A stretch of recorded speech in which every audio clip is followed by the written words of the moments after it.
sirama chinois o siramala ka kɛ ala fɛ san na sirama sera chine san na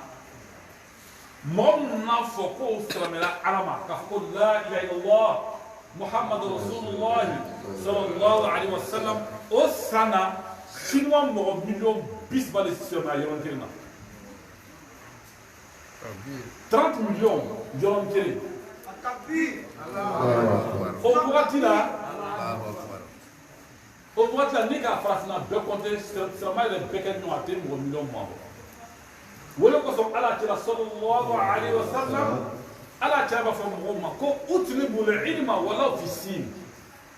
i m'a ye o tɛ kuma kura ye dɛ o kuma kɔrɔ de ye ala cɛla de ko silamɛw ka lɔn ɲini même n'a tɔgɔ sɔrɔ ko taa sin ɲini ka taa lɔn ɲini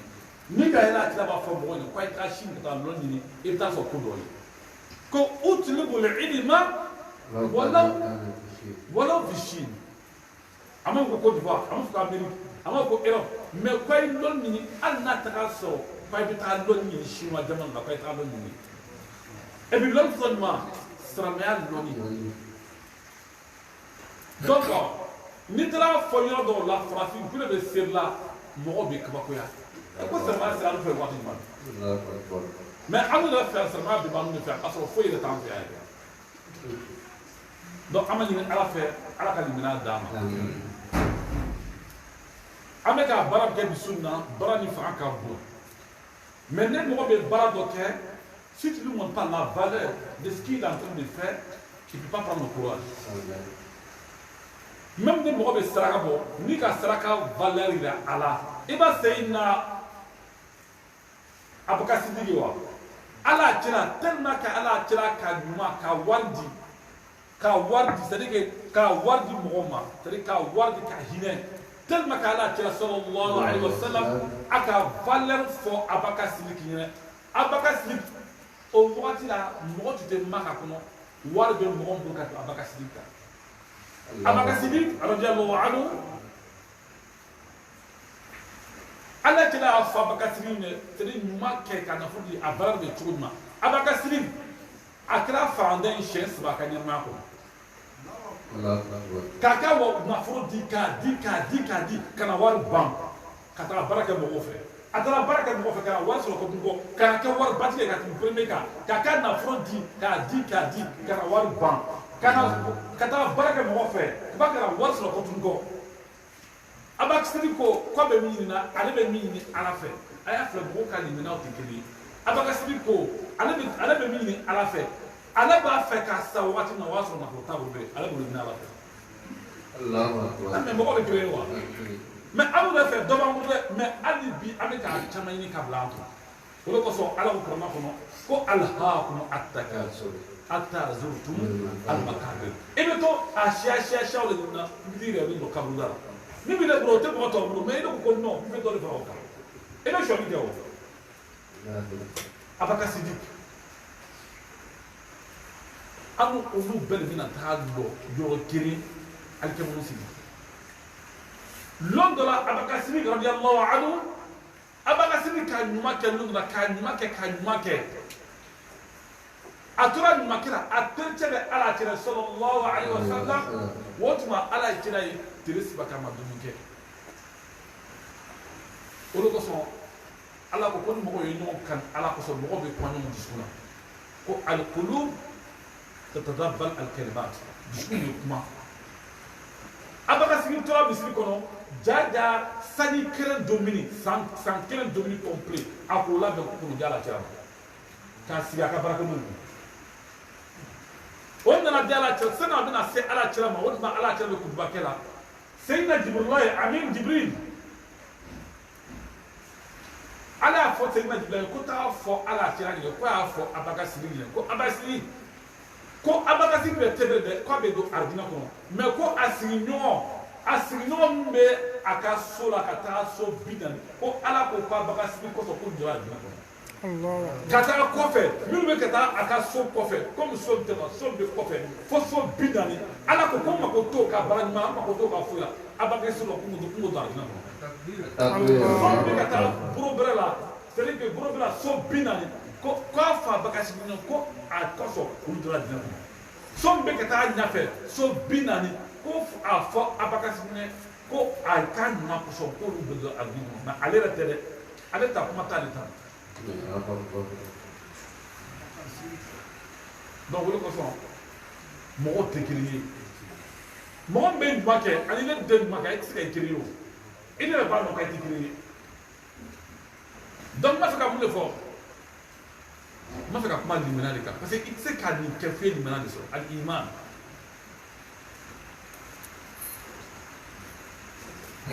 kɔrɔla k'a fɔ an ɲɛna adamadenw bɛna kuma fɔ c'est à dire que n'i taara mɔgɔ o mɔgɔ fɛ k'a b'i kungo filɛ walahi a t'i ka o bɛɛ de f'i ɲɛna mais ala ko di kɔrɔla kɔnɔ a ko alimul ghaibi فلا يظهر على غيبه احدا الا من ارتدى من رسول فانه يسلك من بين يديه ومن خلفه رسلا في سوره الجن نفرق الى الدين لا ان في كل ديناتي من كل قصوت فويلو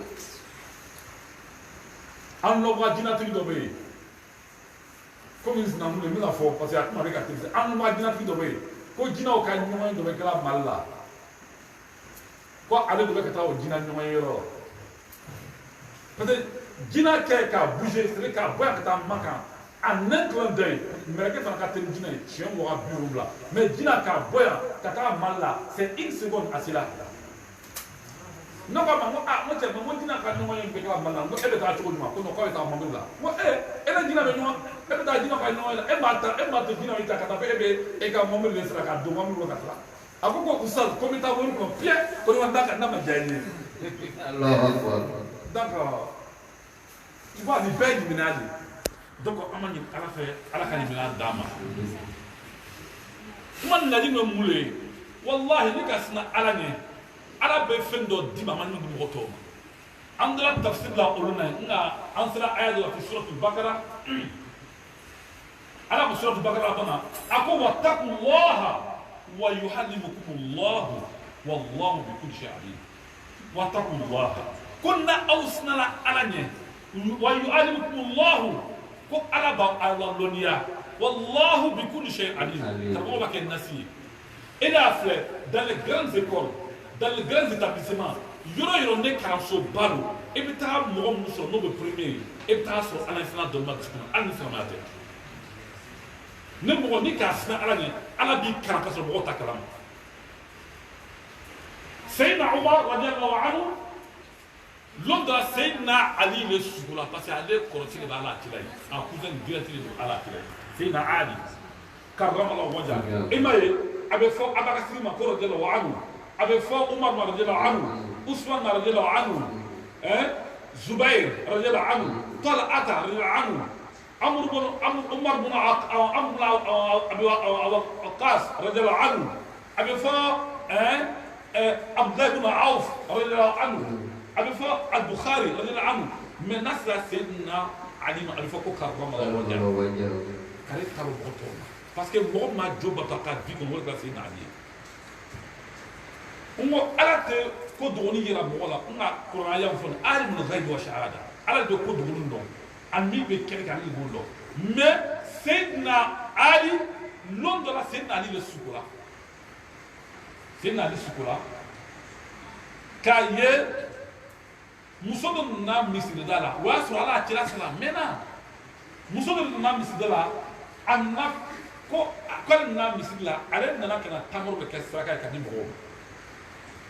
ma a nana se misiri da la Sayyidina Ali taara bɔ kɛnɛ ma k'a filɛ jeli don a nana ye musokɔrɔba don musokɔrɔba k'a bolo don tamaro la a bɛ k'a tana ka di mɔgɔw ma a nana se Ali ma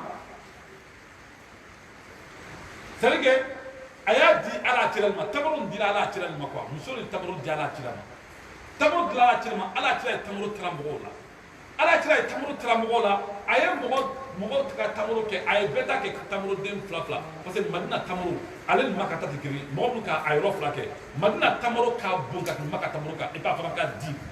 donc a ye mɔgɔw tɔw ka tamaro kɛ sahaba tɔw ka tamaro kɛ fila nin bɛ sugo le ni sugo le o y'a sɔrɔ ala cira sira maintenant muso tɛna tamaro ye ala cira ye tamaro ta ka mɔgɔw ka tamaro kɛ fila ka di mɔgɔw ma mais a nana se Sayyidina Ali ma ala cira ye mun de kɛ ala ye cira ye tamaro kelen pe ta ka di Sayyidina Ali ma sugo la o kɛra sugo la o dugusɛgbɛ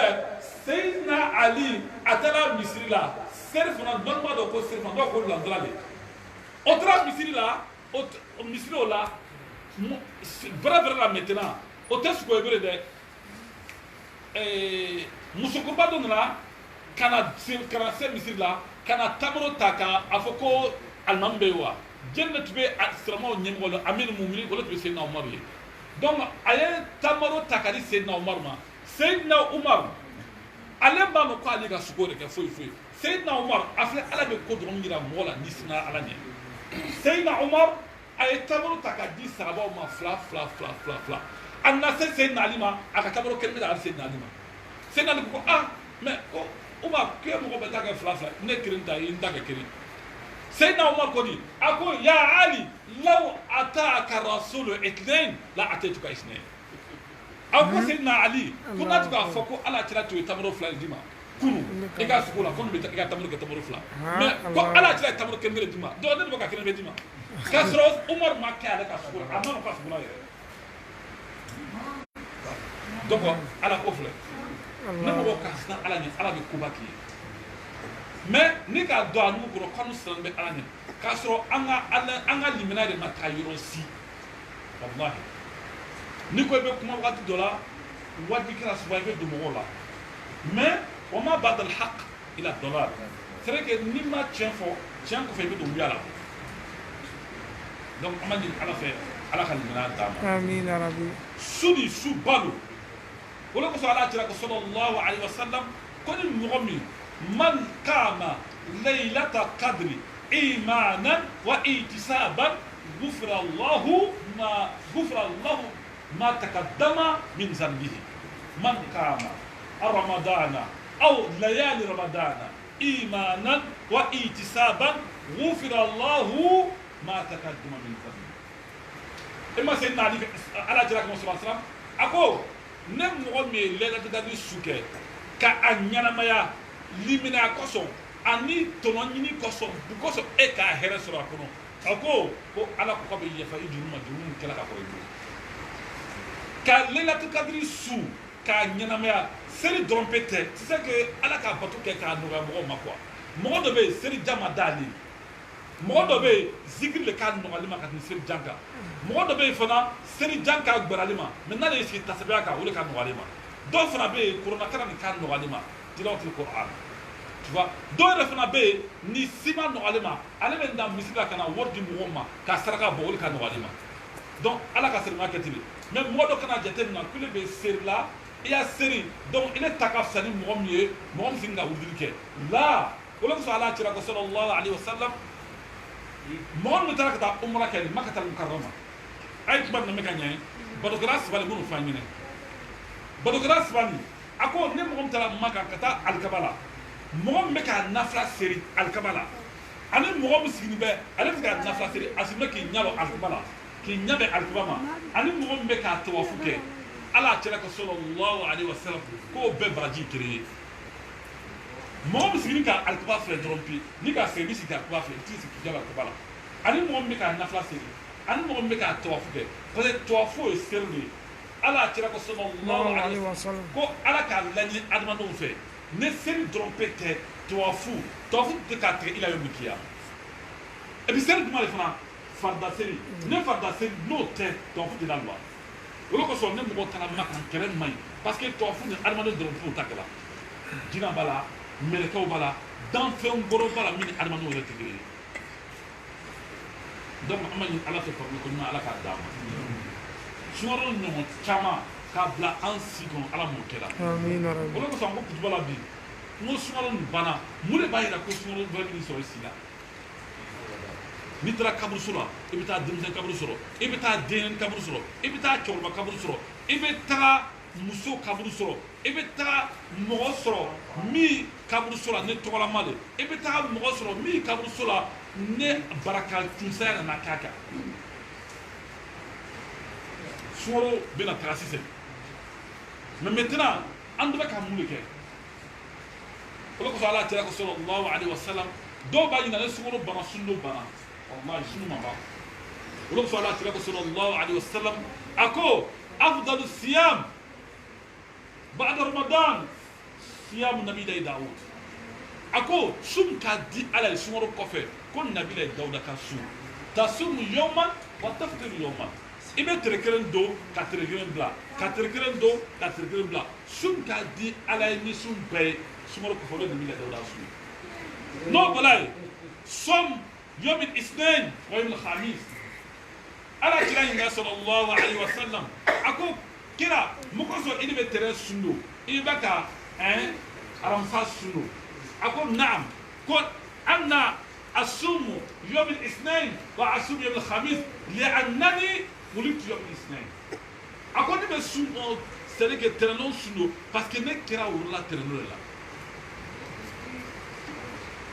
amna kuma yoron ka doni samo nana ke an tuka do watina an bese ko tuti mais c'est ma be de la bese da chokoroba muso ta ka dum betay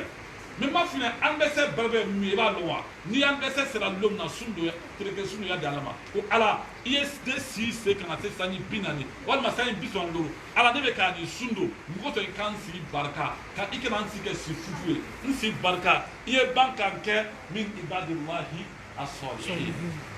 anga sen ma friend wallahi akwala chama mukoso ibe ramsa sudo akwala ramsa su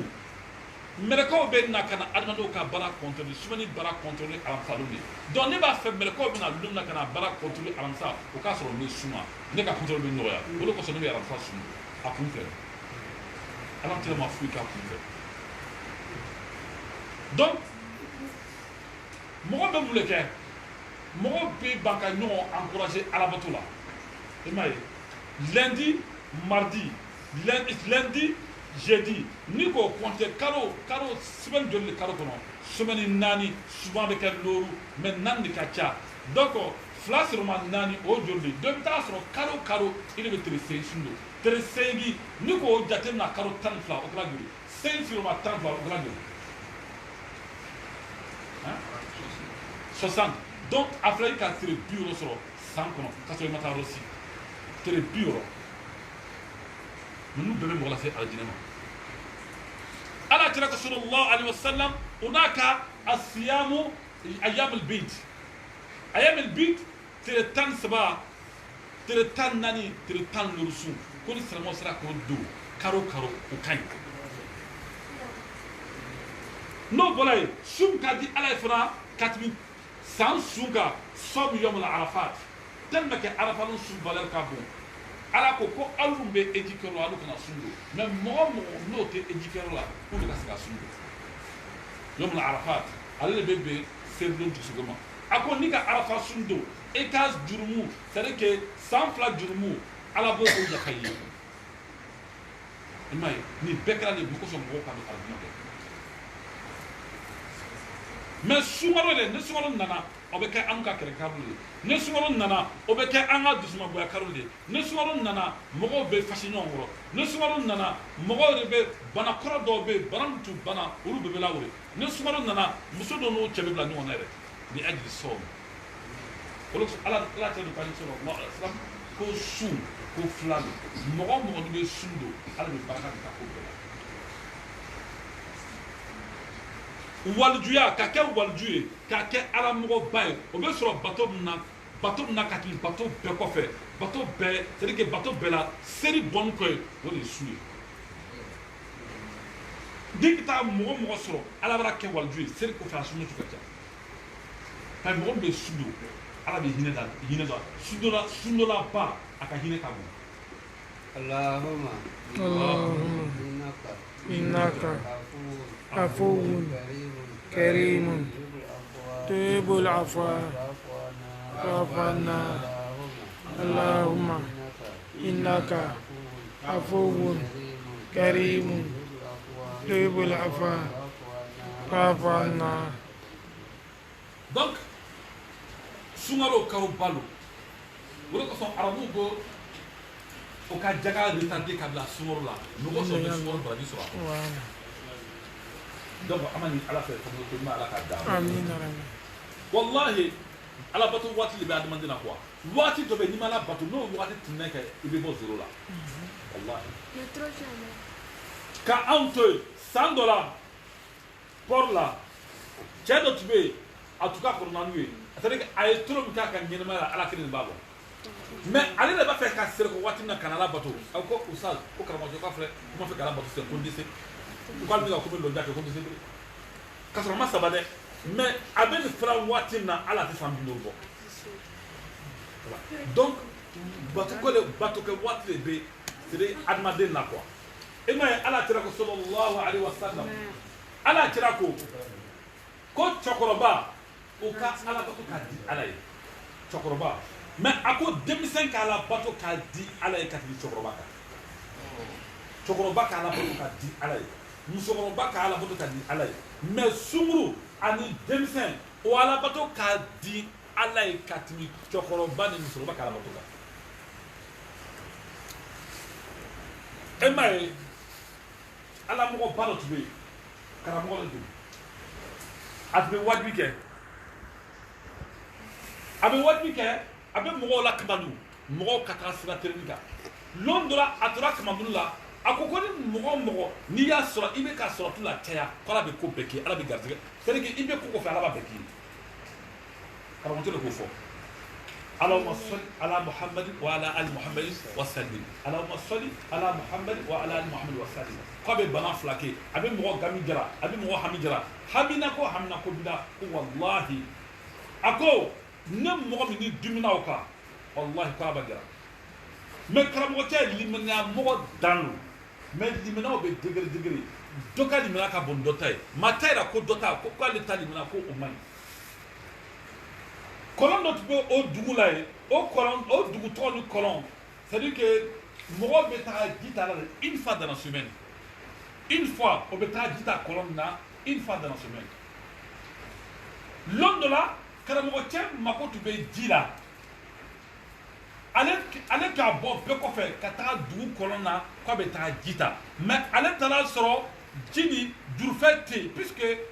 c'est-à-dire que loi le blala que c'est une fois de la semaine donc une fois au jour fait que donc la moitié tala quand le bêta c'est-à-dire que dit colonna allez tala ta du fait au du fort au bêta c'est colonna tout ça c'est colonne dana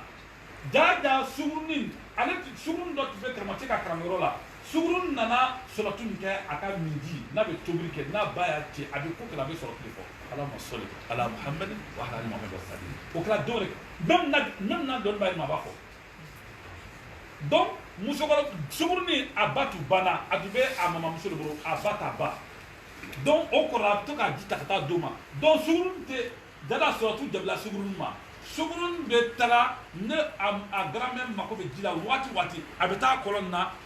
ye surtout fodron jibe bo kolon janna jibe poikara kala yo sugurun da fe abe fige fa ka ta di amansuma takbir Allahu akbar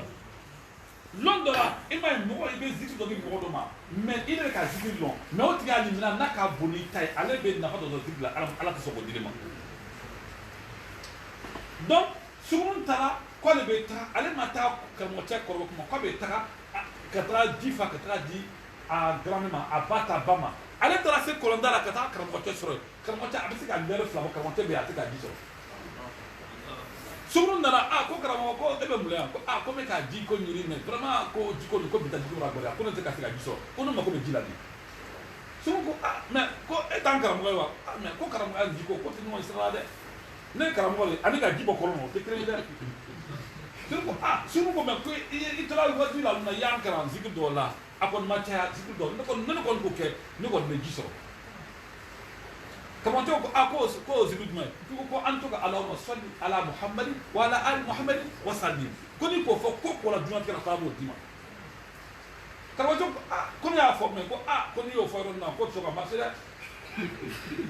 kawo tera so tu fo Allahumma salli ala Muhammad wa ala ali Muhammad wa sallim kawo tera fo ka ko beke fo maye suguru ko ko ba ko kile ka boy ba ko ne ka ndai sai ni kan dafle sugun na lo ko ndana da fa Allahumma salli ala Muhammad wa ala ali Muhammad wa sallim kama tera to laka jibu ka me ko ko jibu ka burda na ka fa takbir donc jibu na bo kama tera malala kama tera ji kan sugun ne jita kama tera fa jita o jita mige kama tera ko ko nemso o wallahi ko no ma ko beta karamɔgɔcɛ dimina a taara so kɔnɔ muso fila tun b'a bolo a taara fɔ sariya kɔnɔ mɔgɔ bɛ se k'i muso furu sa k'a sɔrɔ i muso ma foyi k'i la sariya ta mais i bɛ muso labila ni fɛn dɔ ye karamɔgɔcɛ taara so a du village la ka taa fa muso fila ɲini walahi ko ka yafa ale ma k'ale tun b'a na k'ale ka limina sɔrɔ ko jaja ale ma muso ba ko donc k'ale bɛ taa ka limina ɲɛɲini daminɛ kula ye kɔtun kɔ karamɔgɔcɛ bɔra ka taga dugu kɔfɛ ka taga c'est à dire ka taa ka limina daminɛ sugurunin ye min kɛ a ɲinɛ a bonyana ma ɲɛ ma ala kelen tɛ b'a la donc ka jira mɔgɔw la ala ko tɛ turuŋɛ ko ye quoi ala ko bɛ ŋɛniya de ye ala ko bɛ kɔnɔgoya de ye ala ko bɛ sɛbɛkɛ de ye ala ko tɛ n b'a la n t'a la ala ko tɛ o ye donc o de kosɔn an b'a ɲini seulement bɛɛ fɛ an bɛ kalo naani c'est un mois de stage komi an ka fɔ cogo min na i m'a ye kɔrɔna ye wa ala ko kɔrɔna kɔnɔ ko bal insanu ala nafsihi basira a ko sarama bɛɛ b'a yɛrɛ dɔn i bɛ cogo min na i yɛrɛ b'i yɛrɛ dɔn hali ne dɔgɔ k'i ka ɲi i de bɛ ɲa ma i b'i yɛrɛ dɔn bɛɛ ka wari b'i bolo i k'a nafolo sɔrɔ cogo min na i kelen b'a dɔn wallahi o de kosɔn saramaw de tɛ ka ɲɛbɔ ɲɔgɔn fɛ ko foyi la ni ala ko tɛ parce que o de ye tiɲɛ o de fana bɛ laban i ma ala ka min wala akhiratu khayrun wa abuka ala ko de bɛ c'est à dire ale bɛ laban ale de fana bɛ to yen an b'a ye an ka fɔ an ka kuma na bi an ko saya tɛ k'a fɔ ko i bɛ bana ka sɔrɔ ka sa wallahi n'o fɔra mɔgɔ tɛ sa o k'i bɛ bana ka sɔrɔ ka sa non ala mako t'o la donc karo nin mɔgɔ an bɛ k'an jija personne n'a retard lui n'a retard le retard n'a pas encore consommé donc an bɛ se ka a damina hali sisan mɔgɔ min k'a damina le 20 i n'a bɛɛ bɛ kɛ kelen ye mɔgɔ kana fɔ k'i bɛ retard la surtout ala ko la retard tɛ yen donc denmisɛnw olu de bɛ k'i jija ala bato ma ka tɛmɛ mɔgɔkɔrɔbaw kan parce que olu sera yɔrɔ jan ka ban o la i m'a ye ala kira ko sallallahu alaihi wasallam ko ni mɔgɔ n'i si sera sanji 80 sanji 70 80 90 ni ka kojugu kɛ ala bɛ mɛlɛko c'est à dire mɛlɛko b'a la ɲinɛ fana k'a fɔ k'i a kojugu sɛbɛn n'o ka a fɔ ko fɔ k'e se ka kojugu kɛ ko cɛkɔrɔba de ala b'a fɔ ko non k'a ye dɔ fɔlɔ ko peut-être a bɛ na tugu kɔfɛ mais ni denmisɛn b'a fɔ k'a sɛbɛn joona en même temps o de sɔrɔ ala ko cɛkɔrɔbaw ma ko n'i ka si sɔrɔ k'i ye maloyali ala ma k'ale ala t'olu maloya o sɔn cɛkɔrɔba kojugu kɛ ka bɔ ala ye ko bɛɛ ye o sɔn cɛkɔrɔba kojugu kɛra ala ko foyi t'o ni saya tɛ ni janama tɛ k'i to cɛkɔrɔbaya la k'a kojugu kɛ ko n'i sera kɔrɔ i y'a so bɛ yɔrɔ min na o de bɛ a jahanna an ma ɲini ala fɛ ala k'an kisi o jahanama ma parce que a bɛ mɔgɔ kɔnɔ ko dunan ka jan wala dunan ma jan bere ala ka sinsin fɔ dunan la a bɛɛ sera peut-être que a ma don farafinna de kɔnɔ fɔlɔ ba o de kosɔn ko innahu yarahunahu ba'ida wa narahu qariba ko mɔgɔ ma ɲina ko alikɛma ka jan ka sɔrɔ a ka surun wallahi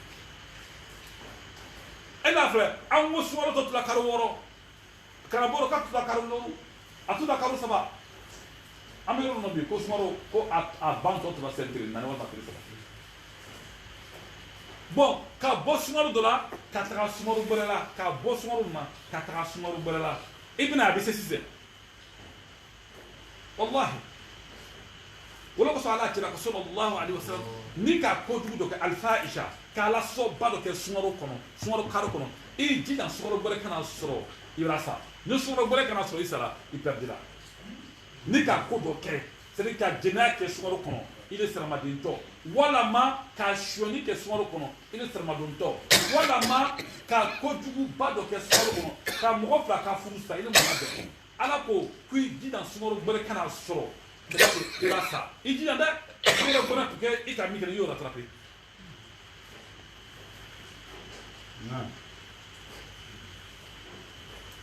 donc ala ka ko bɛɛ ala ka fatu bɛɛ yira pour que an bɛ don avion kɔnɔ cogo min wallahi o de kosɔn ko na waati dɔ la n ko ala ko alikɛma lon bɛna bɛn sunkalo nin ma o y'a sɔrɔ mɔgɔw bɛna ko caman dabila mɛ n'a ka kɛ ni sunkalo lon tɛ a kuma bɛ caya wallahi wa kullu nafsin za'iqatul maut kullu nafsin za'iqatul maut ni ma ke na ke na saya nene ni te ni ma te mit na saya nene o te al sayre ale na saya nene mereke mi mo dinal ale na saya nene abina fala ngine ko ala ko ndu kan ko saya ka gurta ko wallahi ko bara ko nda ke wallahi wasura ale wa ni sa ko nina pata de mo nina ka ko ma bra sayidina jibril nina ara mikael nina aka israfil nina abra dugro mo be nina ala bina fayna ya malakal maut كل من بقي على من بين الخلائق على الارض كل مملكه كل جن ترى دوغرا سنك دانفولا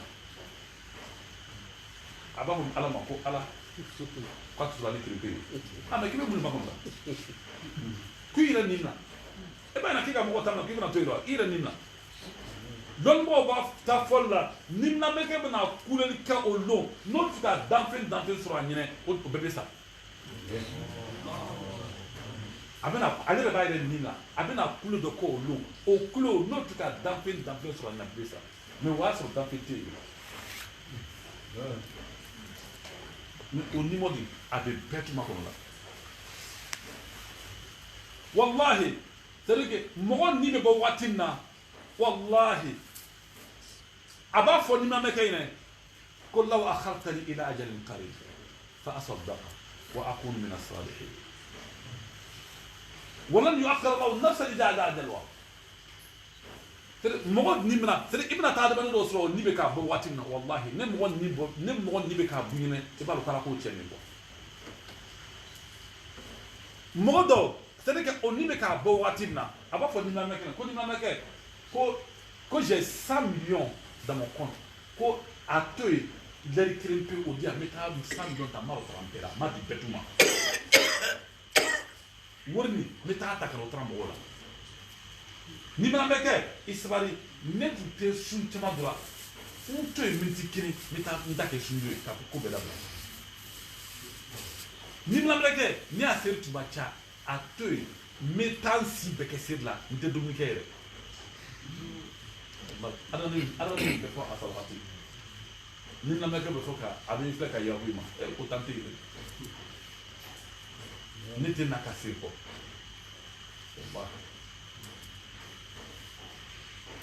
Et là où il y a en flamme bon qu'on misiri kono dibi fla européen wallahi nitra kabruso la yoro kabruso dibi ka juguni wallahi ni ka fa anu nya ankrempe kontra kabruso la anam ma fa bia ko ale ka tere mal ma fa tukul ma ko ale ka Carlos Sundo, au Cameroun, mais en bout de la casse, il n'est pas la casse, Carlos Sundo a souffert. Car dans la 20 heures, il faut se remonter, il n'a pas Carlos Sundo.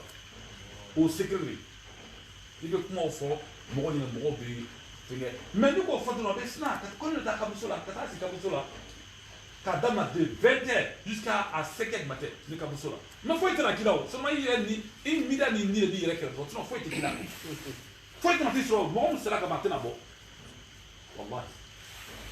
Mais beaucoup d'amesna, alors qu'il y a un travail, il veut travailler jagber, et puis il veut travailler crème, il me soutient dans son catra, il donne dans son catra. Famille la vie bonne tout banque à utiliser, ni té, amaro travail quoi faire. Wallahi. On le soit Allah qui l'a sallallahu alayhi wa sallam, Allah qui l'a masoka lourd d'un kabursula, Allah qui l'a sallallahu alayhi wa sallam, sous, Allah qui l'a betra, il est 1h du matin. Il n'a pas de l'islam. Allah a tiré à Kaboul sur la sous 1h du matin. Kata do ke Kaboul. Allah. Atalbi. Kata do ke souli. L'homme de la Nawatbi là dans la fo, nous Allemand était ça. Mais Allemand be position de changer. Allemand dit ça. Ou le ko sala ko khalaqa al-maut wal hayat. Azuna fo ko nga nyana dan ka so ka sia dama ama fo de akon ne ala ka sia dan fo ka so ka nyana dan خلق الموت والحياه ليبلوكم ايكم احسن عملا وهو العزيز الغفور بسبب تبارك اما ala ko ka sia dan fo ka so ka nyana dan donc sia ka ko nyana mai donc abitala ban sia ni mais sia to fo le puke ala de ko ira kana fam ko ala ta fula ko yadullahi fawqa aydihim ko ala buru sanfɛ mais burutala la kuma dɔ de bɛ fɔ k'i y'a faamu n'o ma fɔ i tɛ se ka faamu.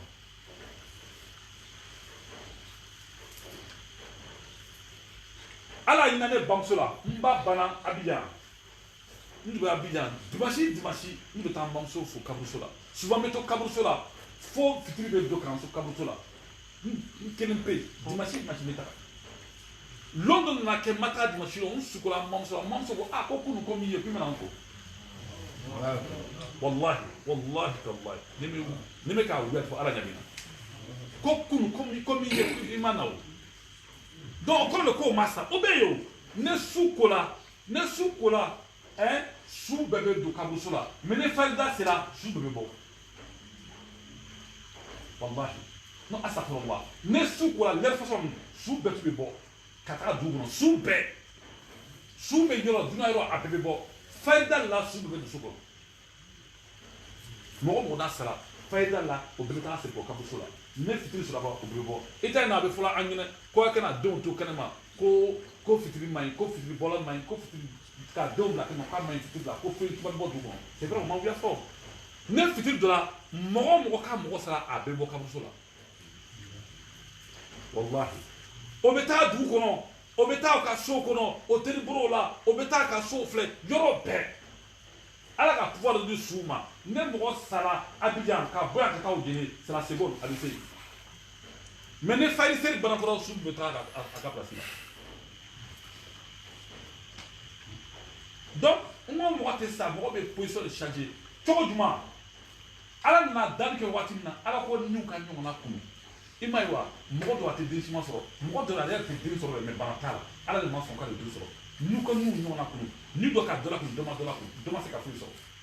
donc au waati la nous on existait mais an tun b'an kan bɛ yen o ɲɛnamaya premier ɲɛnamaya filanan ala bɛna e bila i woro ba kɔnɔ o ɲɛnamaya filanan ye ɲɛnamaya filanan i b'i ba kɔnɔ mɔgɔ bɛ ba kɔnɔ waati min na n'i nana dunuya kɔnɔ i t'a dɔn k'i tun bɛ ba kɔnɔ mɔgɔ t'a dɔn k'a tun b'a ba kɔnɔ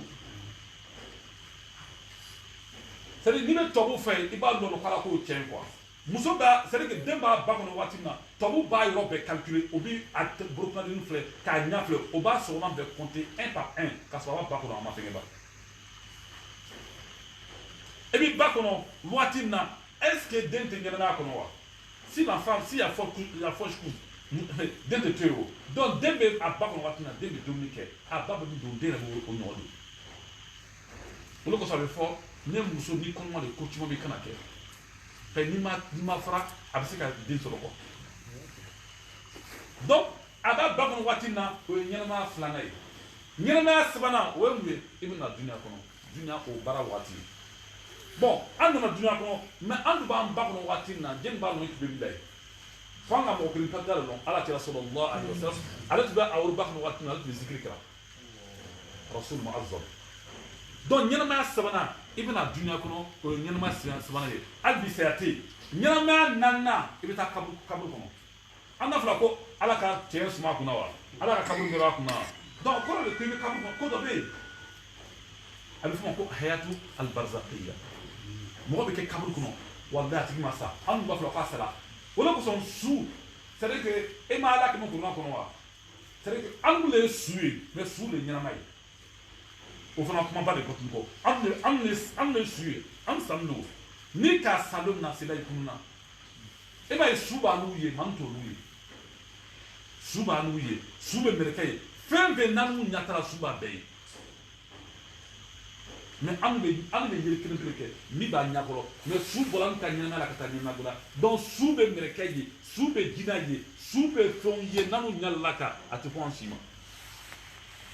o de kosɔn ni mɔgɔ n'i sara i ɲa bɛ changer parce que ɲa tɛ se ka fɛn bɛɛ ye ɲa elle n'est pas puissante mais su ta ɲa o de ɲa bɛrɛbɛrɛ ye i b'a ye a gbɛnbɛn ça fait peur mais ça ne doit pas faire peur donc n'i sera kaburuso la o de ye ɲɛnamaya a naaninan ye ɲɛnamaya lorna yom el qiyama an bɛ taa alikiyama bon quand vous voyez ces espaces là est-ce que ni ɲɛnam saya kɛra wa saya ma kɛ i bɔra yɔrɔ dɔ la ka na yɔrɔ dɔ la ka bɔ yen ka taa yɔrɔ dɔ la ka bɔ yen ka taa yɔrɔ dɔ la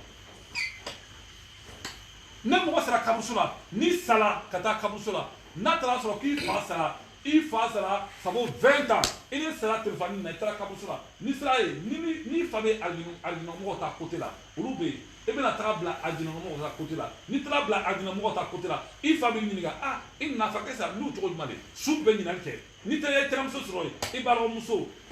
il muso be abena ni nanke ah il ba ka do trop demandé sous doit ta bon ni ga maintenant il y a quatre là bon nous be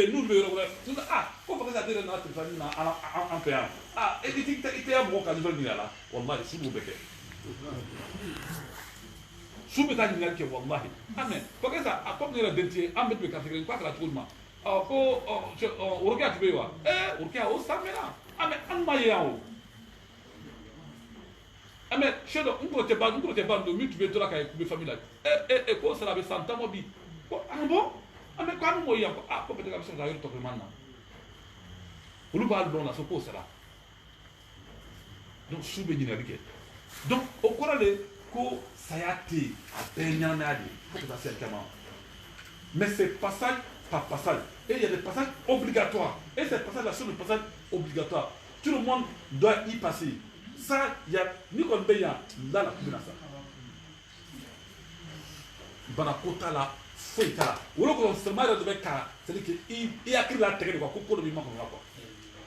so ni kay mo bi sigia kasu pété sinon de grandes personnes hein dole be sa dobe ni ka turba do yi sila ire wallahi ala ta ma ko bedwani obi ni sigi asubila ko do be c'est que allez ça ça bise moi avant moi que ça moi ça entendre mais ni ka allez ça bise gi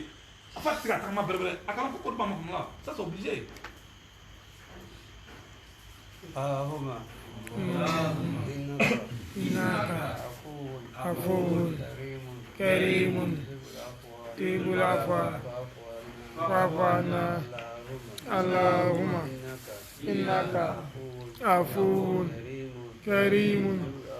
تحب العفو فاعف عنا اللهم إنك عفو كريم تحب العفو فاعف عنا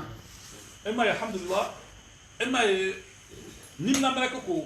نمنا مركه أكو ترى على بيجي دغورا لومبي أبي دغورا ما منو نمورا بولولا أبو لوفو مورا كندمي نبنا فيتين بلا نمنا مركو كله بولو فلا ترى كنا شيء لورلي parce à tout moment على بس كفو بكو تنتا واتي سلا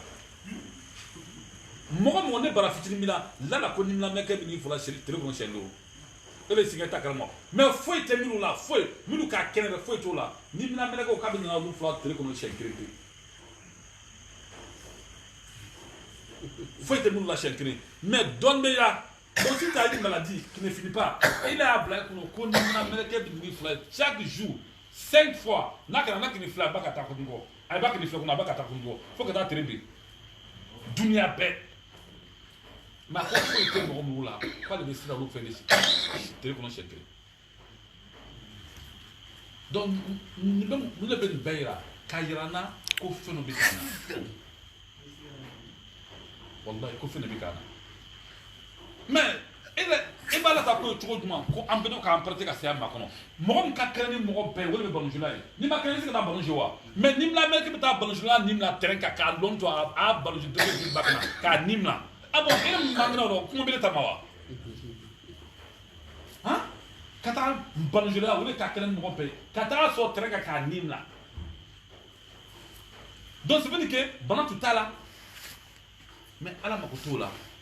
إذا جاء أجلها لا يؤخر c'est-à-dire ni isa wati sera c'est-à-dire qu'il n'y a pas aller-retour ni ga ameka kuma sia ka buke nyuma ni sia wole beta nyon fe ne mo ni a nyuma shela iya sia te gbere ya mo ni ka kewal nyuma shela iya sia te gbere ya mais ni a kewal nyuma ma chaya wallahi ça manro on va faut comme ko son fils à la duna wala ko son adbaden be ka saya bla il y a programme privé là quoi la mort e ma ne mo tara kabusura do ile do tara kabusura olu le ta fe ka se kabu do be ta kabusura samono shenkiri do le be nala mo ma salita kabusura ala tira ko sallallahu alaihi wasallam ko an be ka kaburu soke an daga yoro de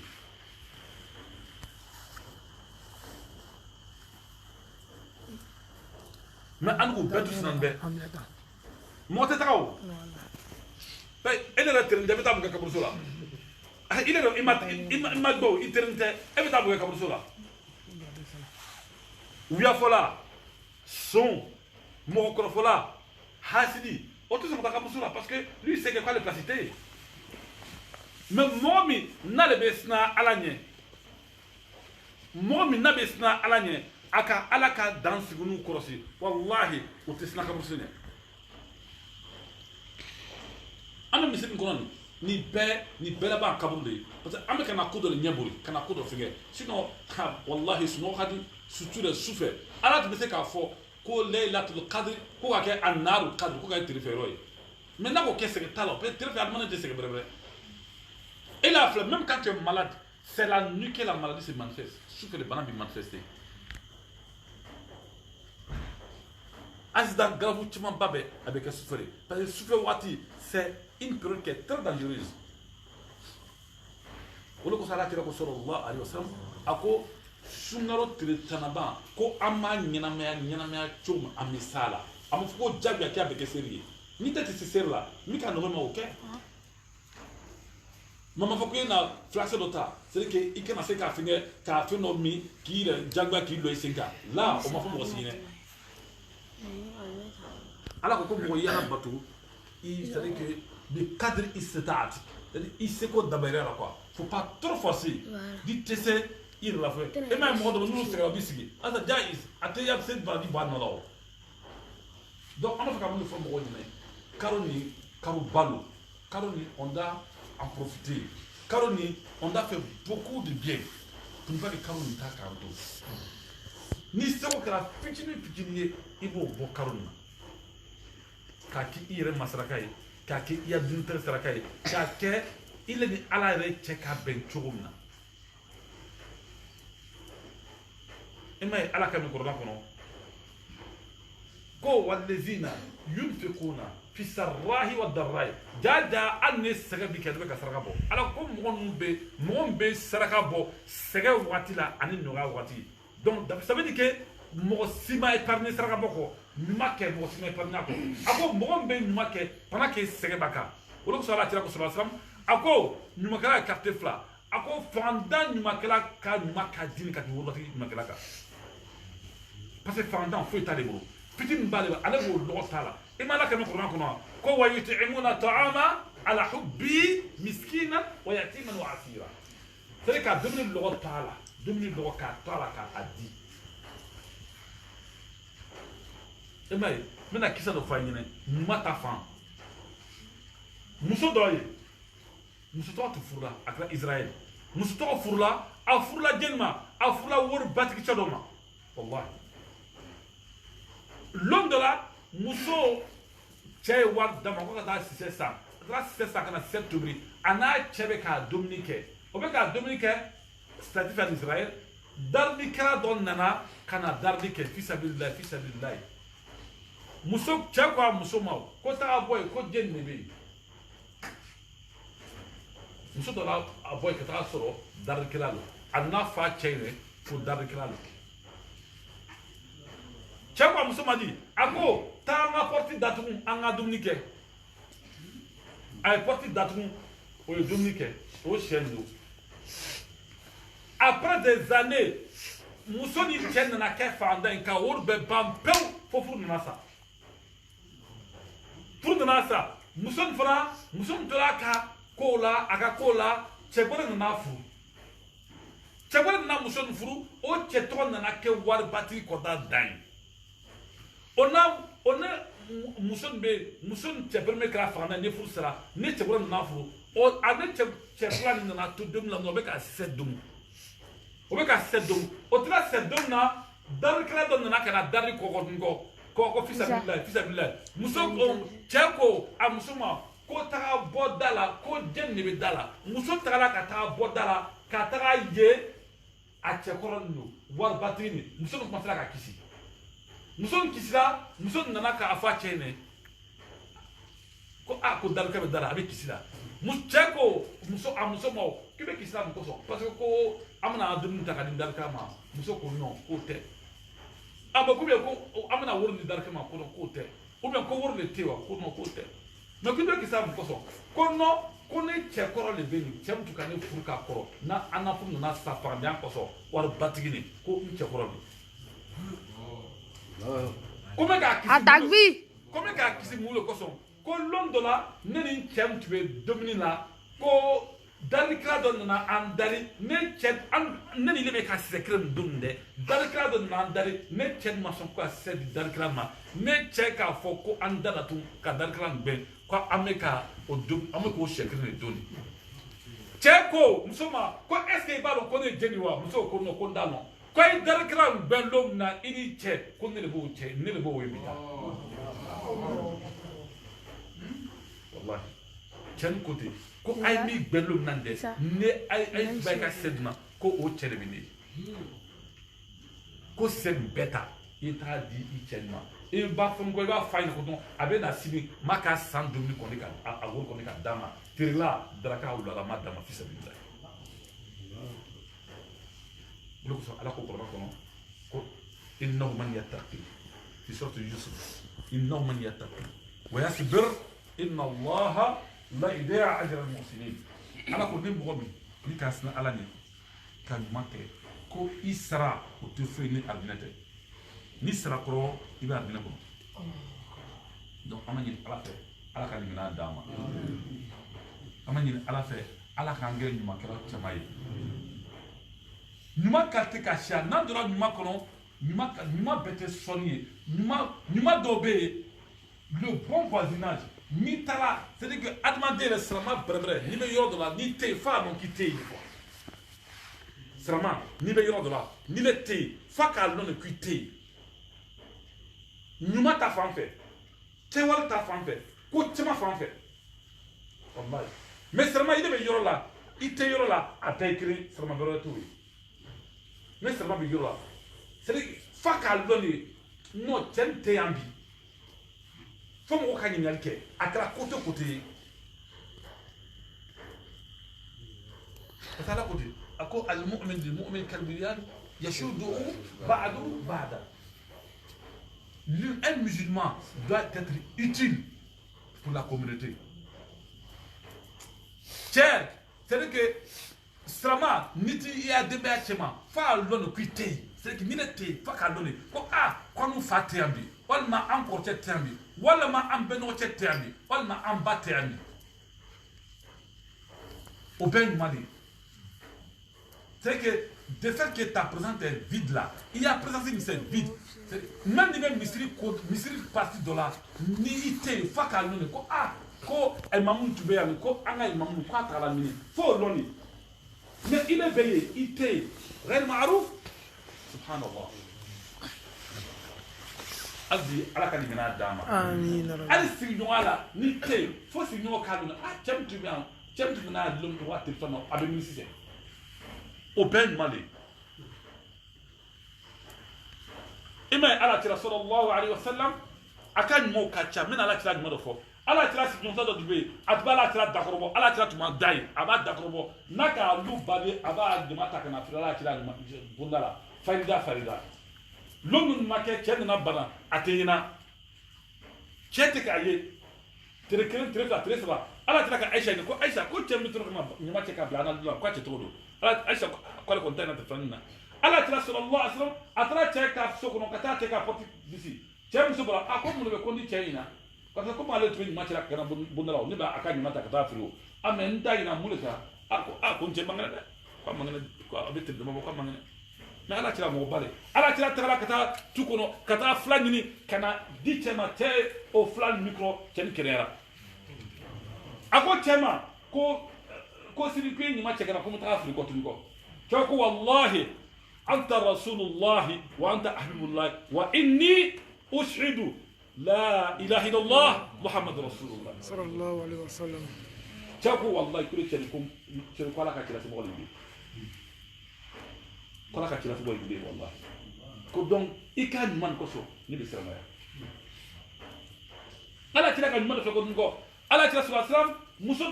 wasallam muso ni musokɔrɔba lo a bɛ to ka taa lɔgɔ tigɛ tu kɔnɔ ka na kɛ k'a denbaya baro lɔgɔ siri nin ka bon muso ni ale b'a ka baro ɲini o de la lɔn dɔ ala kira sallallahu alaihi wasallam ala kira ka muso ye lɔgɔ siri b'a kun a bɛ ka na lɔgɔ ye ala kira bolila ka taa muso kɔ ko ma ko lɔgɔ di yan muso ni lɔgɔ di ala kira ma sallallahu alaihi wasallam ala kira ye lɔgɔ ta k'a sigi a kunna muso ni b'a kɔfɛ fo ka taa se presque lɔnnibaga dɔw b'a fɔ ko kilo 10 dɔw b'a fɔ ko kilo 6 ka taa se muso ni ka lɔgɔ la a ye lɔgɔ jigin a ye lɔgɔ jigin muso ni ko ko non ko n den ɲɛ ko ni ce ala k'i baraji mais ko bɛna dɔw kelen k'i ye ani ka lalikirin kan d'i ma ala kira k'o lalika jumɛn ye ko ko ma ɲini ala fɛ ala ka baraka don i la ala ka si sabati ala kira ko a minɛ mais ko dɔ ye lalikan bɛna min f'i ɲɛ ko kamalen dɔ nana maka kɔnɔ bi ta kamalen tɔgɔ yɛrɛ kɔrɔsara dɛ mɔgɔ bɛrɛ tɛ dɛ a bɛ ka na ka mɔgɔw kun kɛ ɲɔgɔn na ka mɔgɔw bila ɲɔgɔn na ala an ka jo a t'o fɛ k'a nana dina kura don o dina yɛrɛ man ɲi donc i yɛrɛ kɔrɔsira dɛ n bɛ ka ladilikan fɔ o de b'o ye ala sera ka muso ma o mais ko est ce que kabini tɔgɔ ni e de bila ka ye wa ko ne ma ye dɛ ko est ce que n'i y'a ye k'i b'a dɔn wa ko walahi ko ne kɔni m'a dɔn m'a ye mais kɔfɛ ko ka jugu dɛ k'i t'a tɔgɔ dɔn fana ko n t'a tɔgɔ dɔn bon ko bɛ ka mɔgɔ min tɔgɔ fɔ nin k'o de bɛ yen muso ko ko mɔgɔ min tɔgɔ fana dun k'a man ɲi ko mɔgɔ wɛrɛ k'o de bɛ yen wa ala tɔgɔ k'o lale bon ko ne de bɛ k'a sɛbɛn premier ko ni bɛ taa yɔrɔ ko n wele ko lɔgɔ ta bana min tu vois ninnu bɛɛ ye ɲumanw de ye nin bɛɛ ye ɲumanw de ye donc an bɛ mun de bɛ fɔ saramaw de sisan saramaw ka jija k'a ɲuman sira ta nin bɛɛ de bɛ kaburu nɔgɔya wallahi mɔgɔ n'i bɛ ɲuman kɛ wallahi ala tɛ sɔn k'i janga kaburu kɔnɔ wallahi o de kosɔn nabi da isa alayhi salam k'a sɔrɔ a ka diinɛ tun bɛ yen nabi da isa yɛlɛtɔla a sanfɛ a ko a ka mɔgɔw ma ko n bɛ ladilikan kelen d'aw ma k'a kɛ ɲumankɛla ye wallahi nabi da isa ko kerecɛnw ma k'a ye ɲuman kɛ k'a to ɲumankɛ la ko fo ka taa dunuya ban mɔgɔ tɛ s'aw la le plus riche au monde o de kerecɛnw ye n'a dɔn ko misiri tun ye église dɔ de ye sa alimami a n'a alimamifarago ani a nayibu sa bɛɛ kɛra mobilitigi ye olu kosɔn ala ka kurana kɔnɔ i tɛna ye kurana yɔrɔ si ala b'a fɔ ko inna allaha ma almusallina ko ala selibagaw de fɛ i tɛna ye kurana yɔrɔ si ala b'a fɔ yɔrɔ bɛɛ inna allaha ma almusinin wallahu yuhibbu almusinin i bɛna ye ala bɛna fɔ ko ala fara ni ɲumankɛla de kan ɲumankɛla de ka di ala ye wallahi tere ɲumankɛla k'a di ala ye ka tɛmɛ degré kan fo ala ko ɲumankɛla k'ale ye garanti da ɲumankɛla k'a b'o don a dinɛ kɔnɔ wallahi ma ala ma kuma seli kan dɛ seli y'o don kan de ye o de kosɔn dɔw b'a fɔ ko birikawuri parce que ale de bɛ seli la dɛ jogo foyi tɛ yen a jogo foyi t'a la alors que ala ko kuranɛ kɔnɔ ko dɔw bɛ yen n'o c'est vrai que selikɛla jogo o de bɛ k'a ɲa parce que ko dɔw bɛ yen n'i bɛ seli la n'o o tɛ ɲana ni jogo tɛ ɲana kɔrɔ de ko seli tɛ ɲana la a ko inna solata tanha an fahshahi wal munkar seli bɛ mɔgɔ jogo de ɲa mais n'i bɛ seli la hali bi jogo man ɲi est ce que o seli nana wa donc an bɛ dute olu ka seli la donc an b'a ɲini ala fɛ tɔmɔnɔko ɲuman k'a d'a ma ala m'o kɛra donc ni ka an ka kaburu fɔ ka saya fɔ parce que an m'o de la bi ta quoi mɔgɔ bɛ sa ɲa ma bi n'i yɛrɛ ka ne ɲininka mɔgɔ min bɛ sa farikolo la o tilannen tɛ sara ya quoi alors que médecine façon bɛɛ bɛ yen wallahi n'i sara tubabu fɛ yen o kɔrɔ de k'i si bana so i tɛ se ka sa wallahi talahi billahi c'est à dire que e n'o tubabu hali bi ala y'an kɛ maa sɛbɛw ye tubabuw fɛ yen mɔgɔ min tɛ baara la mɔgɔ min n'a tɛ baara la mɔgɔ min c'est à dire que ne baara taabolo olu n'olu ka bana olu ils sont pris à 100% ni bara hali dɔrɔn man nafa ko million mugan bana de la dɔrɔmɛ kelen t'a sara mɔgɔ min n'a tɛ baara la tubabu fɛ million mugan bana k'o de bɛ ka sara dɔrɔmɛ kelen a tɛ sara gouvernement b'a bɛɛ ta charge la olu kosɔn olu tɛ sɔn ko banabagatɔ dɔw fɛ parce que olu ka loi la n'i nana don dugu kɔnɔ hali ni foyi t'i bolo i bɛ ka filaki mais an fɛ an bɛ kɛ wa hein fila de bɛ di ko k'a di mɔgɔw ma o fila de bɛ feere mɔgɔw ma k'a feere a sɛbɛnna ka ko gratuit mais a bɛ feere ma i kana san kɛ n'i ma san i bɛ sa o wallahi donc an ma ɲini ala fɛ hali bi silamɛya bɛrɛ bɛ k'a d'a ma ala m'o kɛ la comme an ka fɔ lailatul qadri su in na an bɛna waati taran an bɛna dɔ kɛ waazu ye an bɛna dɔ kɛ seri ye donc inchallah je pense que an bɛna seri waati fɛ seri waati tɔ ma jabere an bɛna une heure du temps que seri la parce qu'il est 1h30 donc on suppose que 2 heures an bɛna ko seri la comme an bɛ kɔrɔma karama donc an sera kɔrɔma yɔrɔ jan voilà inchallah an bɛ fɛ ka kɔrɔma jigin sunkalo na ka dugawu kɛ bɛɛ lajɛlen ye mɔgɔ o mɔgɔ n'a ka dugawu ɲini ala de bɛ bɛɛ ŋɛniya dɔn ala bɛ mɔgɔ ka dugawu minɛ k'a sɔrɔ dugawu kɛla ma dugawu k'i fana o masa de bɛ ala ye olu kosɔn ala tira sɔrɔ sɔn ko innamal a'malu binniyat baara bɛɛ bɛ kɛ ŋɛniya de wallahi an bɛ misiri kɔnɔ yan dɔ ka miiriya tɛ kelen dɔ ka projet tɛ kelen c'est à dire miliyɔn kelen dɔ bɔra misiri kɔnɔ o t'a dugawu de ko ala y'a kɛ miliyɔn 2 dɔw misiri kunna o ala dara ko ala lu d'a ma dɔw misiri kunna o ta hami min ye ko ala den d'a ma dɔw yɛrɛ misiri kunna den yɛrɛ tɛ dɛ ale ye denkɛ de fɛ ko ala y'o d'a ma parce que muso la siya dɔw yɛrɛ fana ye dɛ denkɛ ka ca ala denmuso kelen d'a ma dɔw yɛrɛ ye yan fana dɛ ale ye se ka yɛlɛma a faso la cogo min na k'a n'a denbaya bɛɛ ka taa vi tɔ kɛ ale ta hami de y'o ye o de ka ala ka ko a tɛ se k'a faamu ka mɔgɔw kɛ ɲɔgɔn fɛ mɛ dɔn ta miiriya tɛ kelen ye hali souvent furumuso ni furu cɛ i bɛ taa sɔrɔ miiriyaw tɛ kelen ye donc an ma ɲini ala fɛ saraka minnu bɔra a ka ca c'est à dire saraka tɛ dɔgɔya fɛ mɔgɔw b'a ɲininka ko ni saraka caman bɔra k'o de ye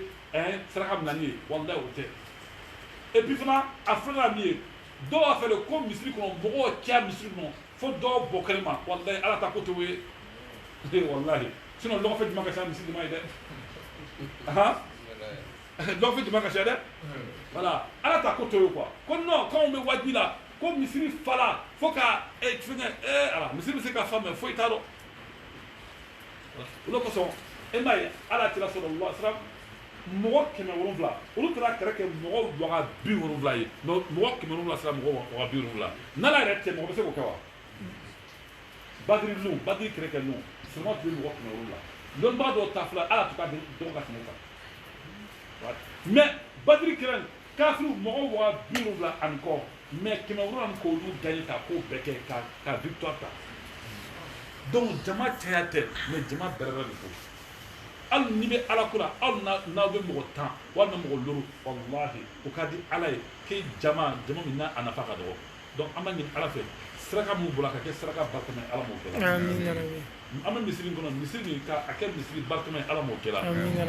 misiri nin an b'a ɲini ala fɛ ka misiri kɔrɔmɔgɔw bɛn kelen ma ala m'o kɛ la an b'a ɲini ala fɛ hali bi cɛkɔrɔba min bɛ misiri ko ɲɛfɛ ka si ani kɛnɛya ani karama ani bonya ani daraja ani kɔrɔta ani lamako ɲuman k'a di an n'o ma ala m'o kɛ la an b'a ɲini ala fɛ sunɔgɔ caman k'a bila anw si kɔnɔ ala m'o kɛ la anw gami an'an hami min ni ala ta bɛ bɛn k'o jara k'o d'a ma ala m'o kɛ la an bɛ dugawu dɔ kɛ waati dɔw la ko n'an ka hɛrɛ bɛ min na ko ala k'o latigɛ an ye ko n'an da hɛrɛ t'a la ko ala kana kɛ o tɛ dugawu bɛrɛbɛrɛ ye ala de ko k'a bɛ se wa an b'a fɔ k'a bɛ se wa donc an n'u ka hɛrɛ bɛ min na ala k'o d'a ma an ka hɛrɛ tɛ min na n'o de ka d'an ye an b'a ɲini ala fɛ ala an ka hɛrɛ k'a la k'a d'a ma o bɛ ala tɛ se k'o kɛ wa yafalima yasa ale ko a bɛ se ka ko bɛɛ kɛ ala ko a bɛ se ka ko bɛɛ kɛ an balima dɔ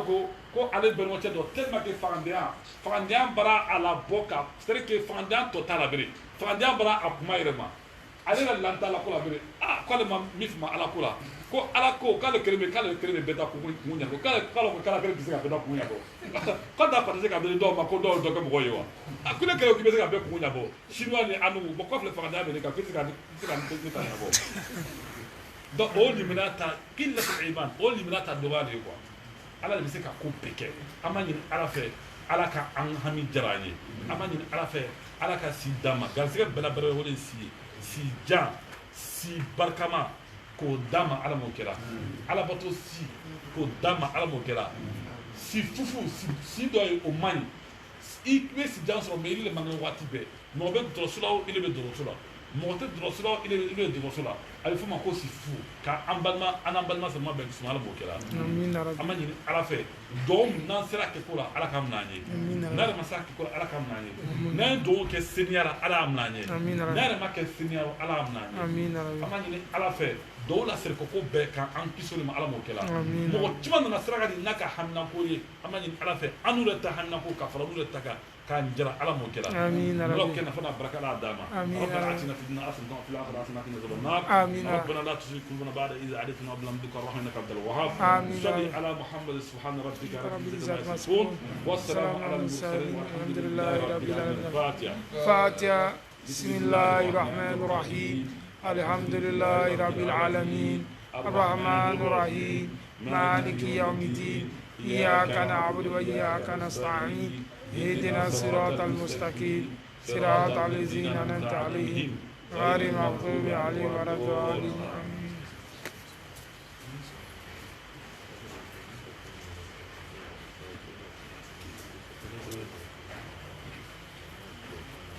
Inch'Allah. Donc Inch'Allah,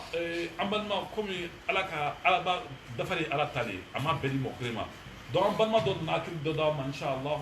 seramaya ñoo famiyale. Voilà. Donc amna minti tandota walma minti bisba ala la kalka be deuxièmement. Mais abina commencé ka ta minti tandorma. Voilà, na au débordera ma be da minti bisba te tumoka. Voilà. Ko ni ñingal be mi fait. Akala muso fan fɛ o akala cɛw fan fɛ o ɲininkali bɛ min fɛ i bɛ se k'a kuma an b'a lamɛn ɲininkali bɛ min fɛ o bɛ se k'a fɔ inshallah n'ale y'an seko kɛ min ye an b'o jaabi ko d'o ma inshallah ɲininkali bɛ min fɛ sani k'a to an bɛ seli commencer ɲininkali bɛ min fɛ a kɛra seulement ɲininkali donc la porte est ouverte. ɲininkali fɔlɔ dɔ bɛ yen. n'an bɛ voyage la sisan i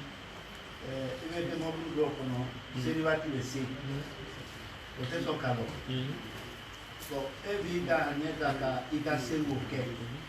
i sigili sisan n'i taara lɔ ni k'a ta sɔrɔ i bɛ ko seli sara wa i b'o to yen ka dɔ wɛrɛ kɛ. Alhamdulillah ayi kuma na c'est important a ko n'i bɛ mɔbili kɔnɔ o bɛɛ kelen mɔbili avion terrain hein o bɛɛ kelen de ye n'i bɛ mɔbili kɔnɔ ne seli waati k'i sɔrɔ i bɛ voyage seli kɛ ne seli fana i b'a kɛ lɔ fila ne fitiri b'a kɛ lɔ saba ne sagafo de lɔ naani ne seli fana lɔ naani lansara lɔ naani fajiri lɔ fila donc o seli bɛ kɛ tan de kɔrɔ tɛ nɔgɔya mais mɔbili bɛ k'a taga tiribi fan fɛ donc i bɛ seli ten ka i bɛ seli ka a kɛ tan maintenant sujudi bɛ sujudi kɛ tan i bɛ rukun bɛ kɛ tan sujudi bɛ kɛ tan maintenant i la lɔni i lɔni olu bɛ kɛ tan. Mais ni y'o seri kɛ n'i taara se i seyɔrɔ la i t'o juru sara ti ma seri ka ɲi voilà peut-être i de tɛ mɔbili ye comme an bɛ kɛ avion kɔnɔ ka voyager e tɛ taa avion ye avion tɛ tini lɔ donc avion dɔ bɛ se ka bori daminɛ une fois nous on a voyagé d'ici à Dubaï donc on a fait toute la journée dans l'avion fo ka taa se o dugusɛgbɛ donc juru bɛ caya i kunna donc seulement b'a permettre i b'a seri bɛɛ kɛ a waati la lɔ fila fila avion terrain bateau ɲɛsin bɛ yɔrɔ min i bɛ seri ka taa yɔrɔ la. بس تجسد كان جسرات نتيمة الله أعلم.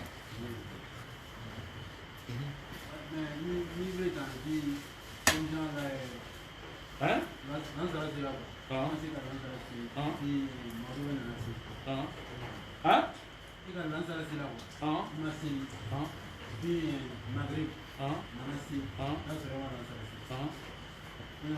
Alhamdulillah ni karamɔgɔ bɛ ɲami ka di mɔgɔ dɔ la quoi dɔw b'a fɔ ko ni ne lansara juru bila ni ma lansara siri ne fitiri sera k'u ye fitiri seri fɔlɔ ka sɔrɔ ka lansara seri ni k'o kɛ lansara bɛ kɛ nafila ye voilà seri tɛ ten a tartib bɛna fara'id i ma ye seri fada yɛrɛ don ko a tartibu bɛna fara'id voilà i bɛ lansara de sara fɔlɔ ka sɔrɔ ka fitiri seri i tɛ fitiri seri ka sɔrɔ ka lansara sara la la la. والله أعلم.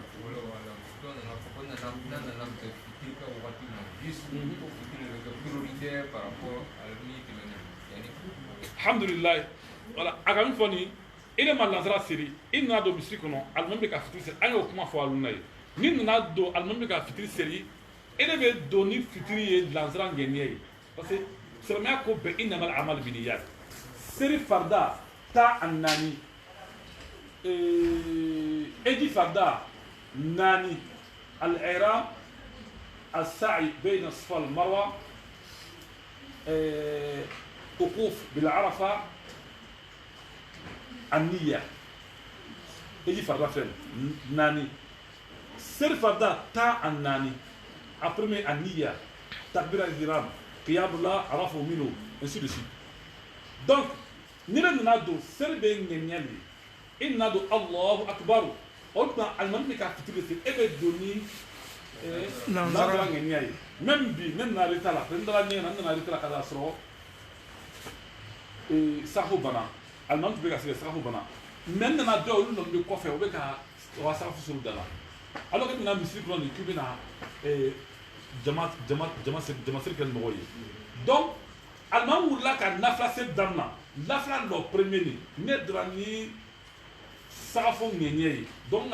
Allah akbar almami ka do fla pringa almami ka na fla seri minute be ka safu seri do almami ki si ka tayakra ay tayakra aka sabon kubla parce que ka na fla seri aka sabon kubla ne ka ngul kan do kan na do fla to seri ka dafa maintenant on va sen kas tu no ye ma do la ser ko fede ndela ni mi ala ni ken ngal zegeli ngul so na quoi tu vois donc ni na beni titrier ibe do fitri la ni lanzran yenye lanzran lo na fitri lo sba ele bana lo sba de soni almami na nam ka sabu la ele wuri ya lo prin série maintenant ele ka fitri so et il ka dan raso après maintenant modo ben na l'air tadate olu bino ka fitri série ni mo mo so ikri ya fitri série alhamdulillah ya ka série kay mais ni ka fitri série ka so kan lanzran série lanzran de ka tu na fly ko avec comme Allah tira sur sallam aka sarwa do wi o dugu na kana misiri la kana sirina la cɛ o la cɛ a se buka die n'o muso n'o den bɛ so kɔnɔ n'o donna safu siri la ni safu siri bana olu bɛ taa so kɔnɔ o fɛ yen ka taa safu kelen siri n'o a denbaya ye mɛ ka safu siri n'a la cɛ o de a ta safu bɛrɛbɛrɛ ye mɛ a bɛna min siri n'a denbaya ye ale t'aw le nafila ye denbaya ta bɛ kɛ farida ye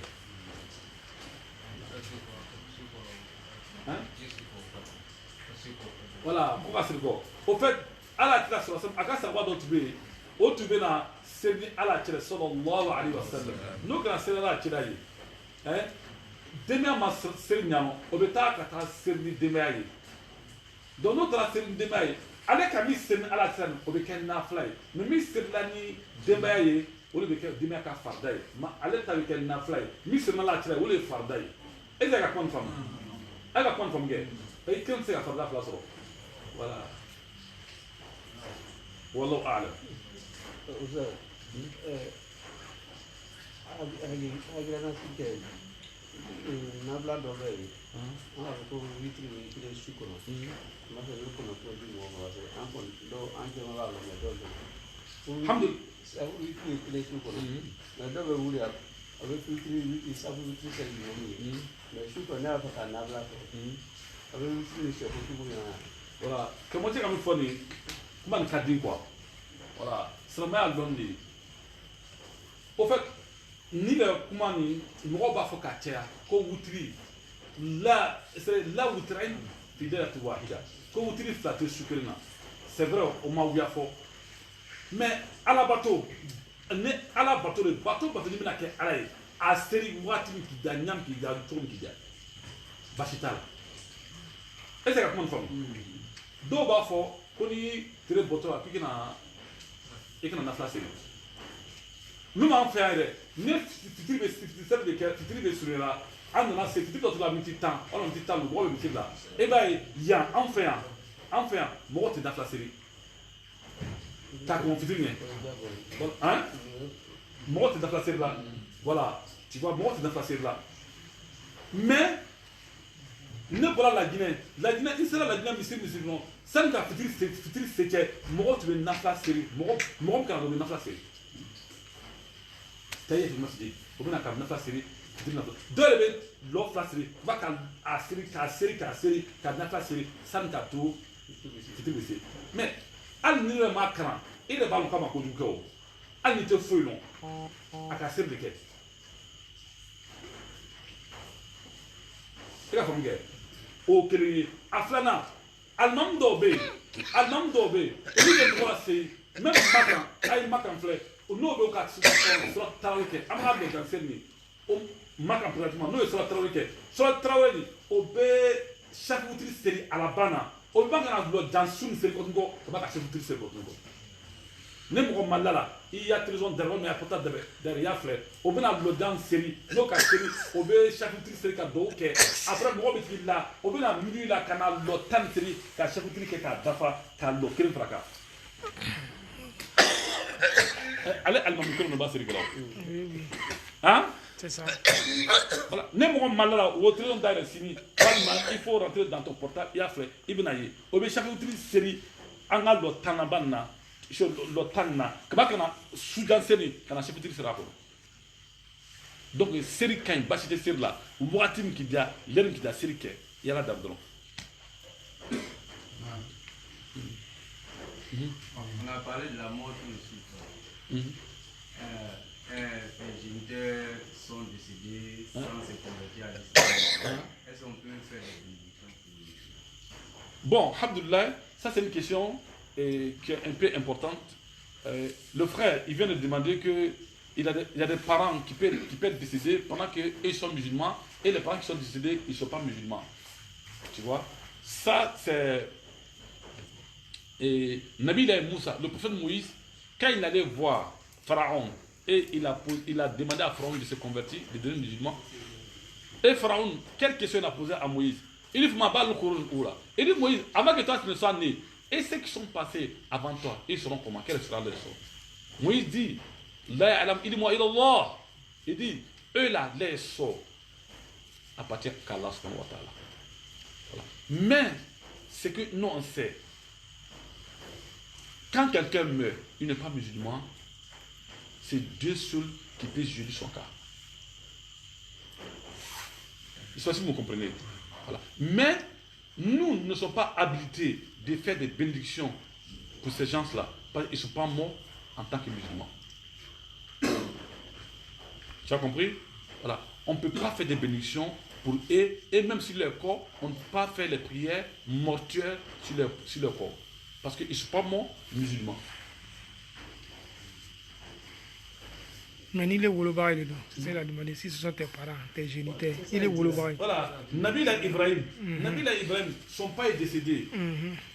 Mais il y a des hommes qui disent que ce n'est pas son vrai père, que c'était son père adoptif. Il est décédé. Mais Nabila Ibrahim, quand Dieu a demandé, il a demandé à Dieu, est-ce qu'il peut faire des bénédictions pour mon père? Dieu dit non. Tu ne peux point faire des bénédictions à ton père. C'était Nabila Ibrahim.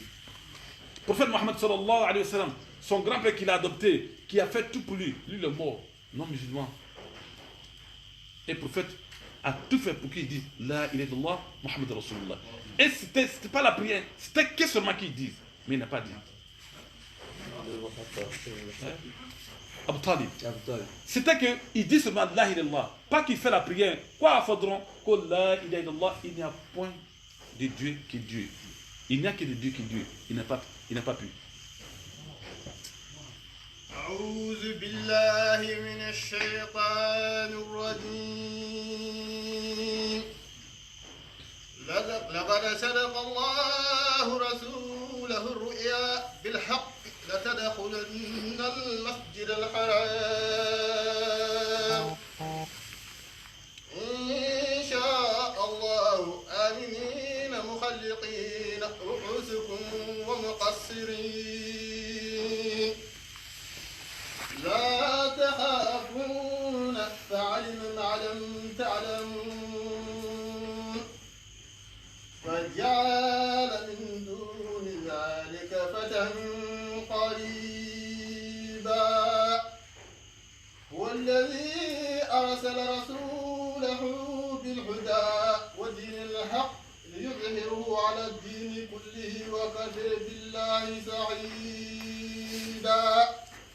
محمد رسول الله والذين معه أشداء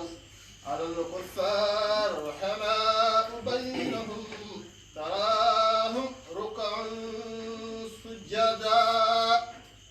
يبتغون فضلا من الله ورضوانا سيماهم في وجوههم على سوقه يعجب الزرع يعز بهم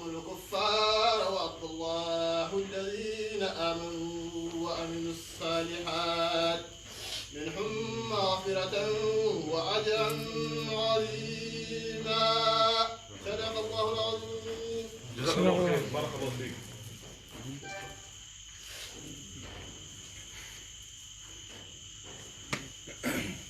Alors, papa, soit. Question Théo. Le questionnaire. T'as pas de questions?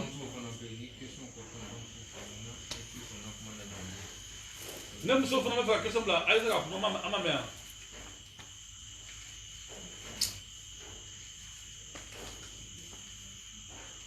Donc je pense que ça va, alhamdulillah. A bɛna 15 ans. Donc Inch'Allah, an ma ɲini Ala fɛ ni sunu o caman ka bila an segin Ala m'o kɛ la. ربنا آتنا في الدنيا حسنة وفي الآخرة حسنة وقنا عذاب النار. ربنا لا تزغ قلوبنا بعد إذ هديتنا وهب لنا من لدنك رحمة إنك أنت الوهاب. إن الله وملائكته يصلون على النبي يا أيها الذين آمنوا صلوا عليه وسلموا تسليما. سبحان ربك رب العزة عما يصفون والسلام على المرسلين والحمد لله رب العالمين. الفاتحة. نغا فاتحة نغا إياك نعبد وإياك نستعين بأهلنا قدري إن شاء الله. أمنا نضيف. بسم الله الرحمن الرحيم. الحمد لله رب العالمين الرحمن الرحيم مالك يوم الدين إياك نعبد وإياك نستعين.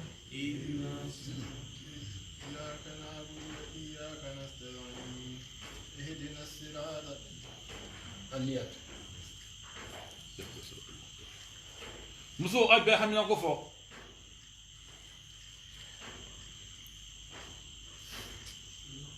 لله الأسماء الحسنى فأدعوا بها هو الله الذي لا إله إلا هو الله جل جلاله الرحمن جل جلاله الرحيم جل جلاله الملك القدوس السلام المؤمن المهيمن العزيز الجبار المتكبر الخالق البارئ المصور الغفار القهار الوهاب الرزاق الفتاح العليم القابل الباسط الخافض الرافع المؤيد المذل السميع البصير الحكم العدل اللطيف الخبير الحليم العظيم الغفور الشكور العلي الكبير الحفيظ المقيت الحسيب الجليل الكريم الرقيب المجيب الواسع الحكيم الودود المجيد الباعث الشهيد الحق الوكيل القوي المتين الولي الحميد الموصي المودع المعيد المحيي المميت الحي القيوم الواجد الماجد الواحد الأحد الصمد القادر المقتدر المقدم المؤخر الأول الآخر الظاهر الباطن الوالي المتعالي البر التواب المنتقم العفو الرؤوف مالك الملك ذو الجلال والإكرام المقسط الجامع الغني المغني المانع الضار النافع النور الهادي البديع الباقي الوارث الرشيد الصبور. اهدنا الصراط المستقيم صراط الذين أنعمت عليهم غير المغضوب عليهم ولا الضالين. آمين ربي. حرام يعني.